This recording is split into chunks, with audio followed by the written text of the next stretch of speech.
கர்த்தருக்கு ஸ்தோத்திரம். இந்த நாள் தேன்துளி நிகழ்ச்சியிலே உங்களை நான் மீண்டும் சந்திப்பதில் அதிக மகிழ்ச்சி அடைகிறேன். அப்போஸ்தலர் நடபடிகளின் புத்தகம் 5ஆம் அதிகாரம் 29வது வசனத்தில் அப்போஸ்தலனாகிய பேதுரு மிகவும் ஒரு தைரியமான ஒரு அறிக்கையை செய்கிறார், ஸ்டேட்மெண்ட் கொடுக்கிறார். அது என்னவென்று சொன்னால், பேதுருவும் மற்ற அப்போஸ்தலரும் மனுஷர்களுக்கு கீழ்ப்படுகிறதை பார்க்கிலும் தேவனுக்கு கீழ்ப்படுகிறதே அவசியமாயிருக்கிறது.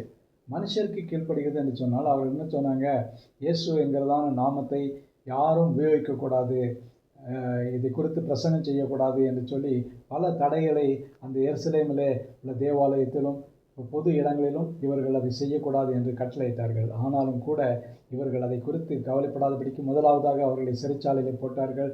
அந்த சிறைச்சாலையில் உள்ளதான தேவதூதன் வந்து அதை திறந்து வெளியிலே கொண்டு வந்து விட்டுவிட்டான். ஆனால் சிறைச்சாலையில் இருக்கிறார்கள் நினைத்து கொண்டு பார்க்கின்ற வேளையில் அவர்கள் தேவாலயத்திலே பிரசங்கம் பண்ணி கொண்டு இருக்கிறாங்க. இந்த காட்சியெல்லாம் பார்க்கும் பொழுது அங்குள்ள மத தலைவர்களுக்கு பயம் வந்து விட்டது. பரிசேயரும் சதுசேயரும் இதை ஆலோசனை பண்ணி இதை இப்படியே விடக்கூடாது என்று சொல்லி அவர்கள் ஒரு முடிவெடுக்கிறாங்க. இந்த நாமத்தை குறித்து யாரும் பிரசங்கிக்கக்கூடாது, அவர்களை அவர்களை கூப்பிட்டு வந்து நீங்கள் அவர்களை எச்சரித்து அனுப்ப வேண்டும் என்று சொல்கிறார்கள். ஆனால் இந்த அவருடைய சீஷர்கள் அப்போஸ்தலர்களும் பேதுருவும் மற்ற அப்போஸ்தலர்களும் பயப்படவில்லை, கலங்கவில்லை.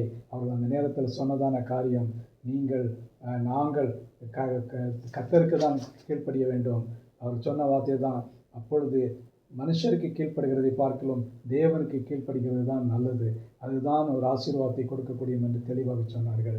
ஆகவே கிறிஸ்துவுக்குள் பிரியமானவர்களே, நாமும் கூட எந்த ஒரு அழுத்தங்கள் நமக்கு வந்தாலும் கூட நாம் நம்முடைய பக்கத்தில் இருக்கிறவர்களுக்கு சுவிசேஷத்தை அன்பாய் அறிவித்து அவர்களுக்கு கேட்கிற விதத்தில் சொல்லி அவர்கள் புரிந்து கொள்கிற விதத்தில் அவர்களுக்கு உதவி செய்து எல்லாவற்றையும் செய்கின்ற வேளையில் கர்த்தர் நம் பக்கமாக இருப்பாங்க. நம்மை கேட்கிற மக்களும் அதை பக்குவமாக ஏற்றுக்கொள்வார்கள். நாம் தேவனுக்கு மட்டும்தான் கீழ்ப்படிய வேண்டும், மனுஷருக்கு பயப்பட வேண்டிய அவசியம் இல்லை. அப்படி செய்யாமல் மற்றவர்களை நாம் அணுகின்ற வேளையில் கர்த்தர் எல்லா காரியத்தையும் வாய்க்க செய்ய வல்லவராயிருக்கிறார். ஜெபிப்போமா. நல்ல ஆண்டவரே, நன்றியோடு துதிக்கிறோம், ஸ்தோத்திரிக்கிறோம். பேதுருக்கும் அப்போஸ்தலர்களுக்கும் நீர் கொடுத்த இந்த ஒரு பெரிய தைரியத்துக்காக ஸ்தோத்திரம்.